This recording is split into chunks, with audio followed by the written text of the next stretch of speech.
Hey everyone, welcome back to Trailerverse. Today, I'm diving deep into a theory I've come up with based on one of the 12 mysterious frames released by Netflix during the Tudum event.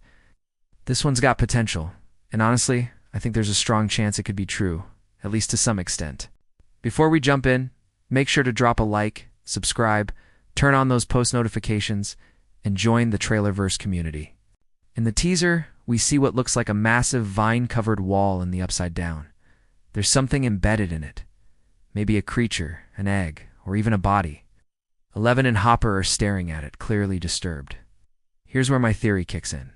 I believe Vecna is behind this wall, building his army. An entire empire hidden within the Upside Down. The wall is his barrier, protecting him from Eleven and the gang who are now infiltrating the realm, searching for him. That egg or shape on the wall, it's a hint. It might be the beginning. A monster hatching, a new creature, or even something symbolic of Vecna's growing power. There are three main theories I've thought of. The dragon egg theory, remember the three-headed dragon Will painted?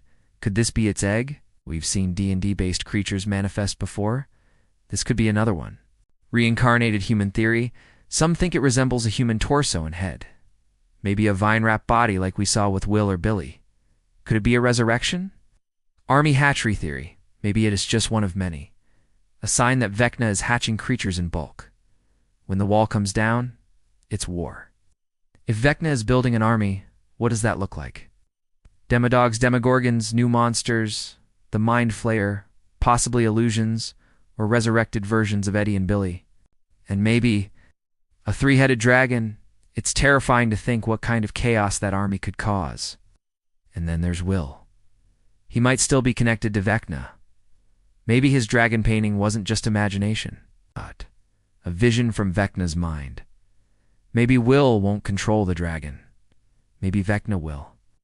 We already know Vecna is evolving. He's going to look different and be more powerful in Season 5. The teaser images weren't random. That wall, that egg, Eleven, and Hopper staring at it. That all means something. The pieces are being set for an epic battle, not just in one location, but across all of Hawkins. Maybe Joyce holding the axe in the barn is just one part of a massive infiltration. Vecna sending his forces to every corner, scattering the group, hitting them where it hurts. Can Eleven, Will, and the gang handle it? We're going to find out. But one thing's for sure, Vecna's not alone anymore. Okay, so that's my take. Now let S talk about the other frame featuring Murray holding a bloodied meat cleaver, while standing in front of a damaged buyer's house wall. On the other side, we can see someone reaching out.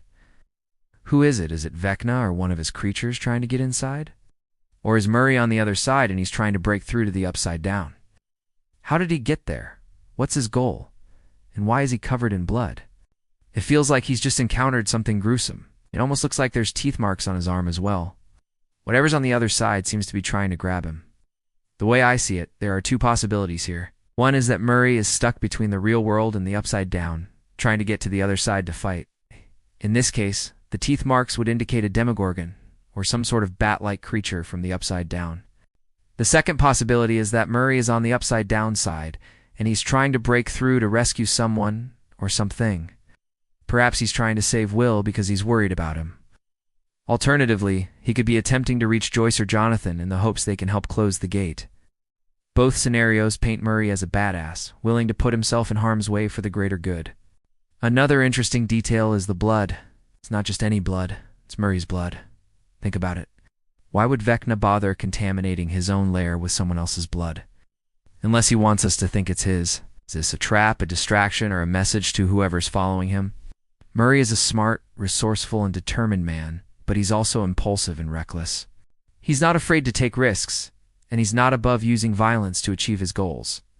However, he's not a fighter by trade. He's not a warrior like Hopper, Steve, or Eleven. So if he's on the other side of the veil, he's going to need backup. Fast.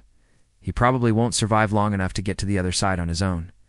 We have to wonder, will Murray make it out alive? If he does, how will he bring anyone back with him?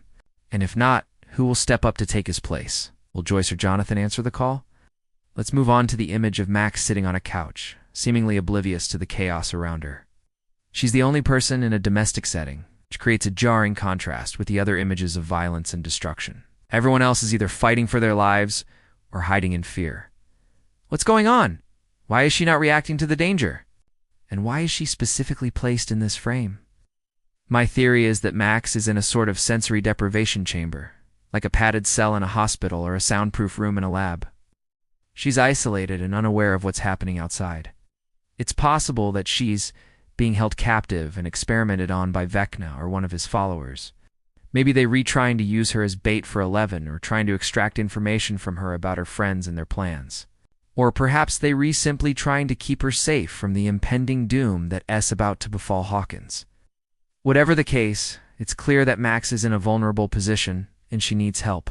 But with everyone else preoccupied with their own problems, who will come to her rescue? Will Lucas or Erica be able to find her in time? Finally, let's discuss the image of Nancy holding a gun and looking determined. She's the only one with a weapon, and she's ready to defend herself. However, she's also scared and overwhelmed by the situation. Behind her, we can see a clock with the hands pointing to 4:04, suggesting a sense of urgency and doom. Plus what I think is blood dripping down the clock, giving the whole scene a creepy and suspenseful vibe. Nancy has come a long way since we first met her in Season 1. She's braver, stronger, and more independent than ever before. She's not afraid to speak her mind or stand up for what she believes in. She's also not afraid to get her hands dirty when the situation calls for it. She's willing to do whatever it takes to protect her friends and family. However, she's also not a fighter by nature. She's not as skilled with a gun as Steve or as fearless as Hopper. So if she's facing off against Vecna or one of his monsters, she's going to need some backup fast. So what's your take? Do these images reveal a bigger picture? Are they just red herrings? What do you think they mean for the characters involved? Let me know in the comments below. And do not forget to like and subscribe for more updates on Stranger Things. Thanks for tuning in, and I'll catch you in the next one. Peace.